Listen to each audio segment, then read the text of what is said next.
Selamat datang kembali di channel Investor. Video kali ini kita mau bahas sebuah konsep investasi, Sigerbat Investing. Metode ini jadi salah satu metode yang dipakai oleh salah satu investor legendaris, Warren Buffett-nya Indonesia. Yap, Bapak Lo Heng Hong. Lalu, apa sih sebenarnya Sigerbat Investing ini? Mari kibas, mari kita bahas.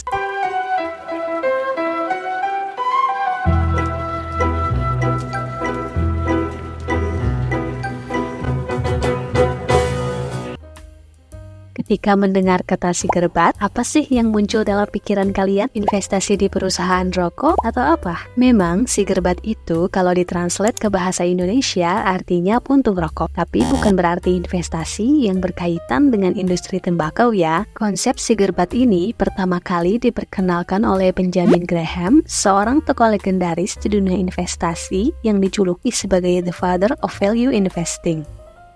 Sigerbat ini metode tertua dari konsep value investing, di mana konsep itu berfokus pada value atau nilai. Terus, apa hubungannya value sama puntung rokok? Analoginya gini, puntung rokok itu biasanya dibuang karena dianggap udah nggak enak buat dihisap atau dinikmati. Artinya, udah nggak ada nilainya, udah jadi sampah. Nah, tapi ternyata ada orang yang menganggap bahwa justru di puntung rokok itu masih ada kenikmatan di beberapa hisapan terakhir. Artinya, orang ini masih bisa melihat dan merasakan value dari puntung rokok itu. Kalau misal ternyata pas dicicipin puntung rokok itu rasanya udah nggak enak, orang ini akan membuangnya lagi tanpa kerugian yang berarti.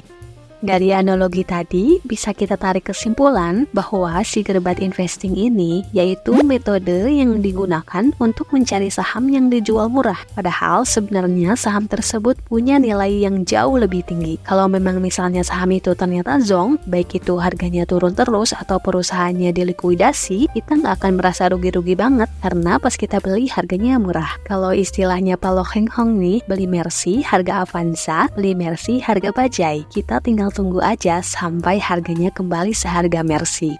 Ada Mercy yang dijual Avanza, Ini Mercy yang dijual di harga Bajaj.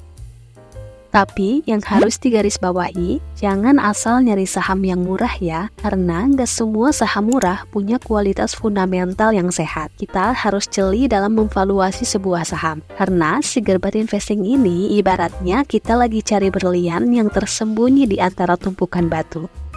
Sebetulnya, Sigerbat mempunyai formulasi yang sangat sederhana, sehingga dapat dengan mudah dipahami oleh investor pemula. Valuasi ala Sigerbat Investing formulanya adalah Net Current Value sama dengan total aset lancar dikurangi total hutang dibagi jumlah saham yang beredar. Dari formulasi itu, bisa kita lihat bahwa Sigerbat ini berfokus pada sisa aset lancar setelah dikurangi seluruh hutang perusahaan. Jadi, kalau misal di kemudian hari perusahaan harus dilikuidasi, masih tersisa aset yang bisa dibagikan kepada investor.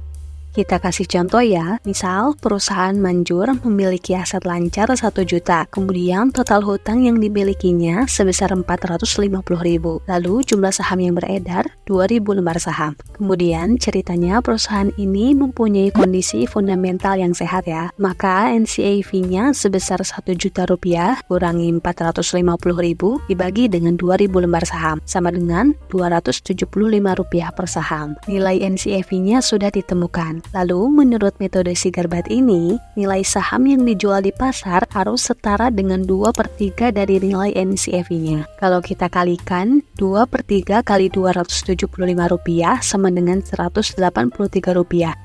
Jadi, harga saham PT Manjur ini dapat dikategorikan sebagai saham Sigerbat jika harga sahamnya ada di 183 rupiah.